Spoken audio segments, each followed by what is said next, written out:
is we're talking a little bit more about similarity in triangles, but specifically with right triangles only. So what you have here is a giant right triangle, this triangle ABC, and we've drawn an altitude. So remember, an altitude is just a height. So we've drawn an altitude down from the right angle to make another right angle. And so what happens is when we draw the altitude like this in a right triangle, the triangle that's formed on the left side and the triangle that's formed on the right side are actually similar to each other. And even more than that, those two smaller triangles are also similar to the big triangle that we started with. So essentially we have three similar triangles. They're all similar to each other. So we can use those things to find missing pieces of triangles. So, for example, in number 1, the altitude was drawn down, it's 12, and we have a little triangle that has a bottom of 8, and we have the triangle on the right where the X is. And for me, I personally can't look at the triangles like this and know how to set up my proportions because they're all like turned differently. And so I redraw like the triangles and then I set up my proportions. So I'll show you that way, and then if that works for you, you can do that too. So I'm going to redraw this smaller triangle, and I always just redraw them where the right angle is at the bottom left. So this is going to be the smallest of the 3 triangles. And so for labeling this guy, the 12 is on the long leg of the small triangle. So the 12 is going to go on my long leg that I drew. And then the 8 is on the short leg of the smallest triangle. So I'll put the 8 on the shortest leg of the triangle that I drew. And then I'm also going to redraw this second triangle. I call this the medium triangle because we got small, medium, and large. So this guy's the medium triangle. So I'll draw him too. So this is medium guy. And for him, the 12 is on the shorter leg of the right triangle. So the 12 is going to go on the bottom. And the X is on the longer leg of the medium triangle. So the X goes on the left.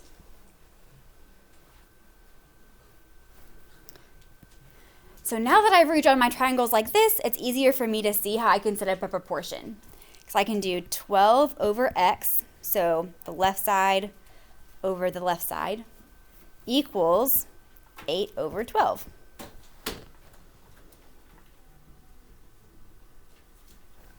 And then we can just cross multiply and solve. So when we cross multiply, we get 8x equals 144,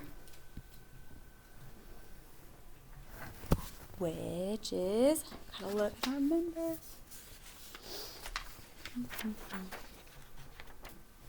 18.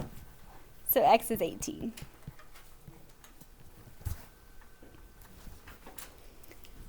All right. Okay. What's written down here is kind of it's like a math fun fact, which is very fun. So I'll come back to it later so we can practice some more problems, and then we'll come back to that little fun fact. So go ahead and flip on over to the back side.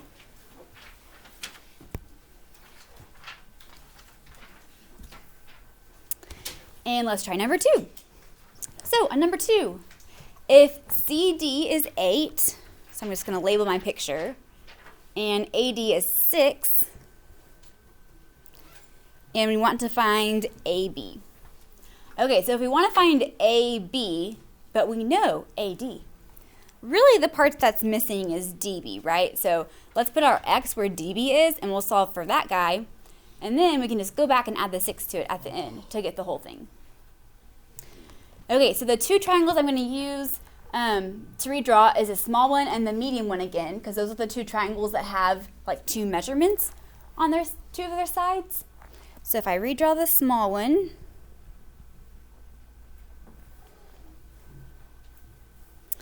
let's see, let's draw this bigger. Okay, so this is the small one. So in the picture, the 6 is on the short leg of the small triangle, so I'm going to put the 6 on the bottom. And the 8 is on the long leg, so the 8 goes on the left.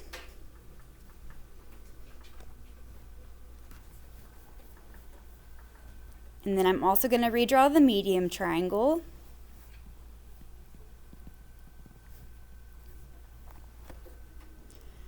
So in the medium triangle, the 8 is the short leg of the medium triangle, so that goes on the bottom.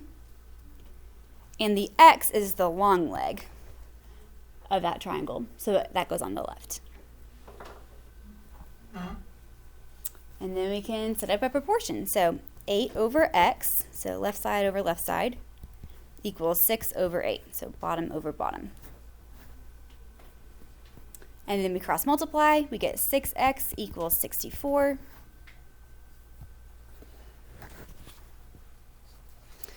And so x is 10.667.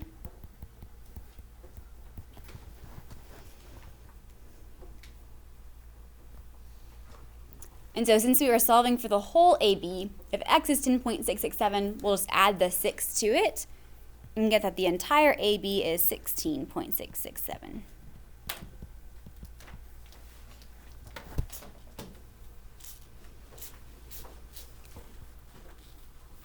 Okay, let's try number 3, and then I'm going to ask you guys how you're feeling so far.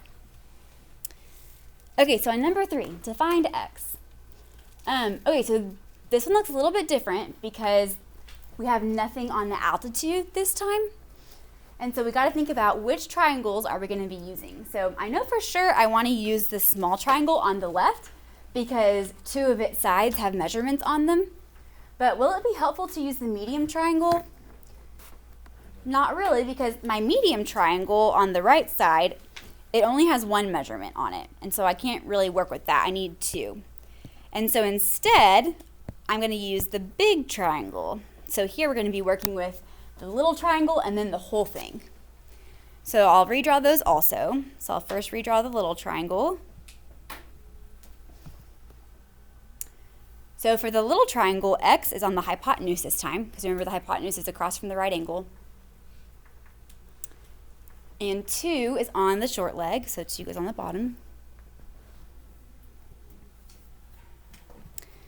And then for the big triangle, 8 is the hypotenuse, and x is the short leg.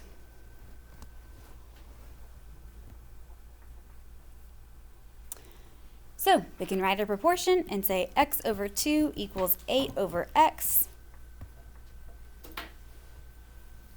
When we cross multiply, we get 16 equals x squared. To undo the x squared, we square root both sides. And technically, when we add our own square root into the problem like this, we would get plus or minus 4 as our solution. But does negative 4 make sense in context of this problem? No, right? Because it would give us a negative side length. So our only good solution for this one is positive 4.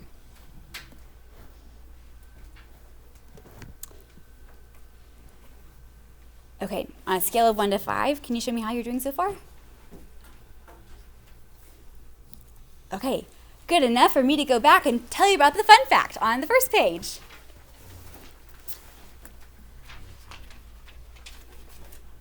Okay, so technically, what you're doing when the altitude has a number on it and then the hypotenuse of the big triangle has numbers on it is called the geometric mean. And so it's called the mean because you can kind of think of it as a different way of averaging, like the length of the bottom of the left triangle and the bottom of the right triangle. So when I say average, you usually think like add everything up and then divide by the number of things that you have, right? Like when you're averaging your grades or something like that. And we call that the arithmetic mean. So when you've been averaging with the arithmetic mean.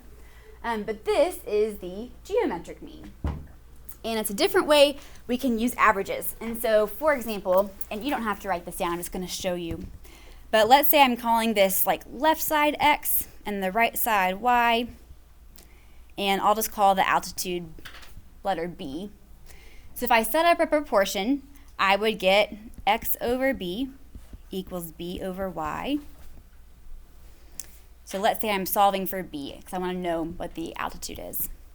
I would get b squared equals xy, and then square root both sides. So b is the square root of xy. And so this is called the geometric mean.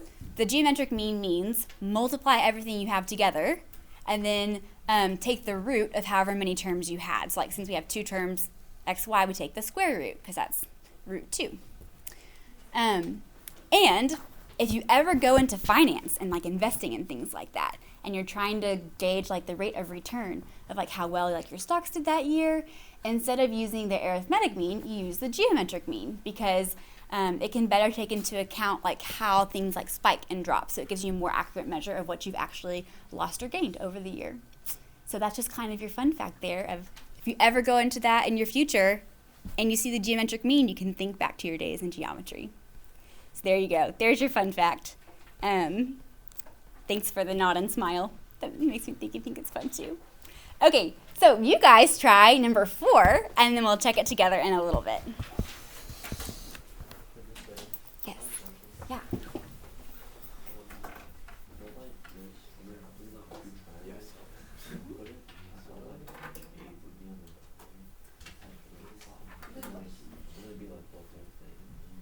Yes, so we are looking at the whole thing. And so in this whole big triangle, the right angle is right here. And so across from that is the hypotenuse. And that's why the A is over here. So then portion would be like this, right? Mm-hmm. Okay. So then we should multiply. So these 16 is supposed to be like X squared, because X and X is X. Yeah, X and 2 is 2X. Mm-hmm. Yeah. and then So then you would just have 16 equals X squared. oh, So there's Oh, yeah. this 2 in here anymore. Yeah. where's that 8 times 2 is 16. Mm-hmm. So then we divide by 2 on each side. Well, this 2 isn't there anymore. Because X and X is just X Oh, squared, not yeah. 2. Mm-hmm. So then And it then- would be 4. Yeah, we just take this very both sides. Okay. Yeah.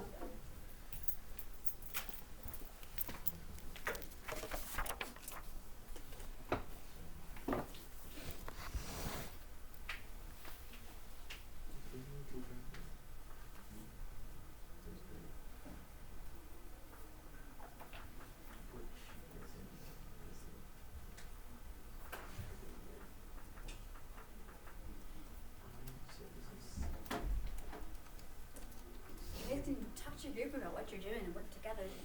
Find solutions.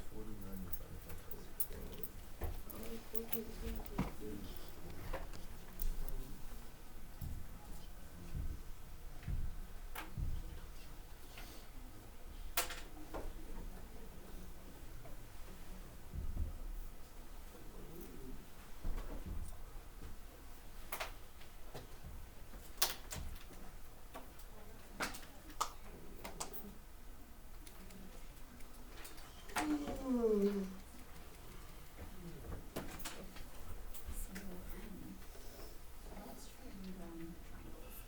Like, sometimes I can't really see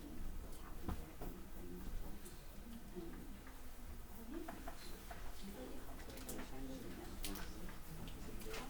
Okay, so it looks like maybe that team did 7 to 12. Hypotenuse over hypotenuse. Is that right? Okay. So then. Got you. Okay, so the tree piece, this is X. How can we represent this piece? I can use it as a paper.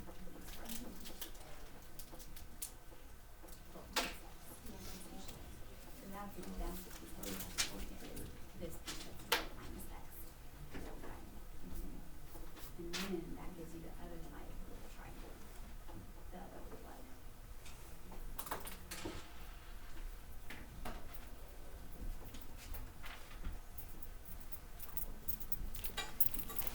Okay, so I think the tricky part about this one is the setup, right? Like figuring out how to find all the pieces that you need to put in the proportion. So if you need assistance, I'll start writing up here for you.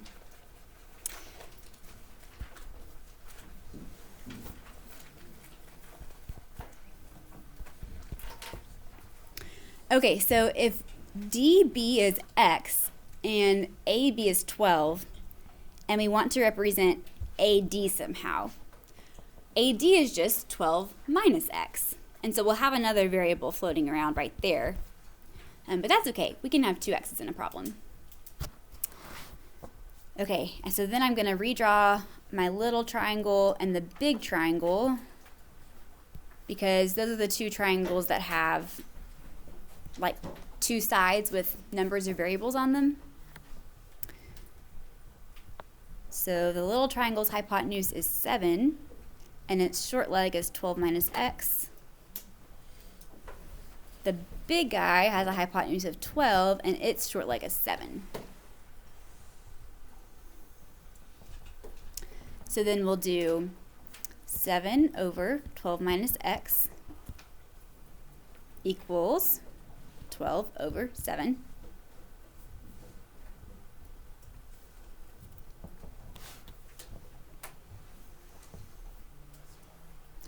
And then we can just cross multiply. So 7 times 7 is 49. When you cross multiply in the other direction, the important part is that the 12 gets distributed to the 12 and the x. So you get 144 minus 12x.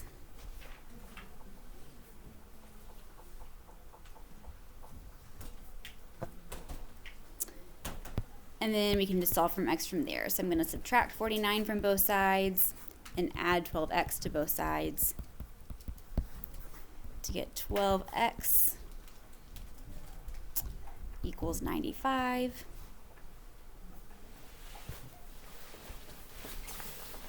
So x ends up being 7.916.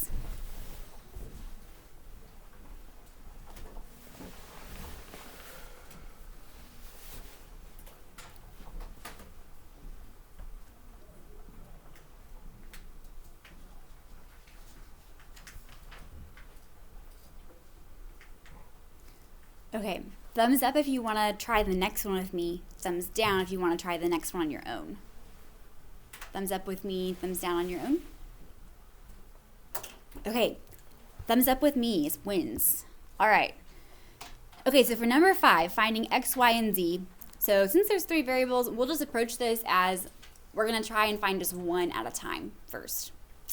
But before we do that, I'm just going to go ahead and redraw all 3 triangles, the small, the medium, and the large triangle. So go ahead and draw yourself a small, medium, and large right triangle, and then we'll label them, and then we'll try to set up some proportions.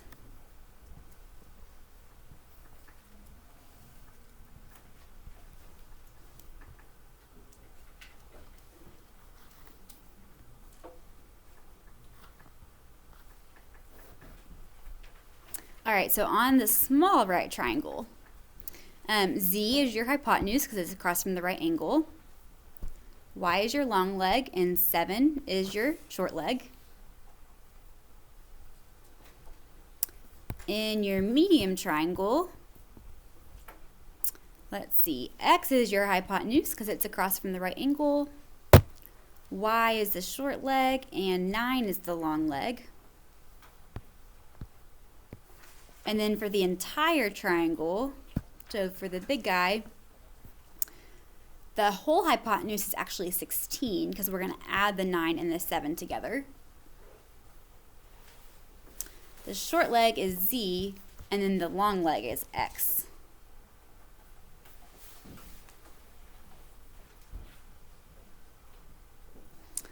All right, so let's just start with x first. We'll go in alphabetical order. So starting with x, up here I'm just going to actually erase my other variables so that we don't even have to think about them for a second, so that maybe you can see which proportions you want to use better. So like look at your medium triangle, for example. We have the hypotenuse and we have the long leg. Is there another triangle that also has the hypotenuse and the long leg? Yes, right? The big triangle. So let's use those 2 triangles to set up a proportion to solve for x. So we can do 9 over x equals x over 16. So cross multiply, we get x squared equals 144. Square root both sides, and we'll keep the positive solution. So x would be 12.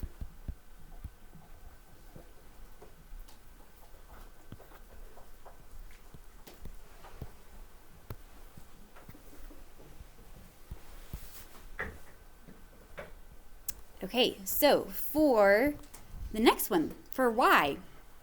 So for y, I'm going to cover up all of the other variables that we don't want. So now we don't want our x's and z's, just because I think it's easier to see what you need when you get rid of what you don't need for a second. So for y's, which two triangles should we use? Small, medium, large? Small and medium, right? Because they both have that long leg and short leg combination. So we'll use the small and medium triangles. So we can do y over 9 equals 7 over y. So we'll get y squared equals 63. And square root both sides. We'll keep the positive version. And this guy will be a decimal. So we'll get 7.937.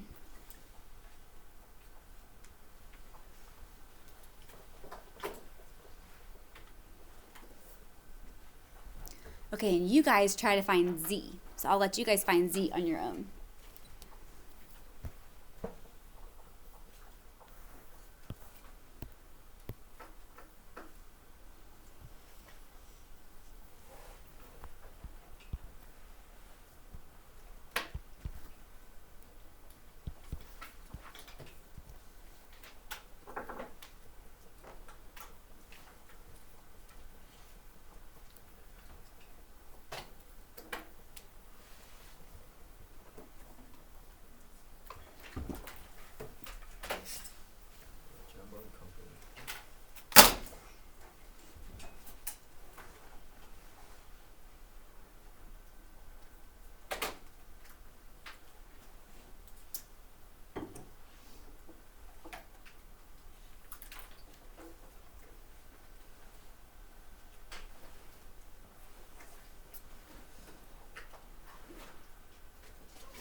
Okay, go ahead and share with your group what you got. 10.58. All right. Did you guys get 10.583? Awesome. Okay, so your proportion was z over 16 equals 7 over z for that one. Okay,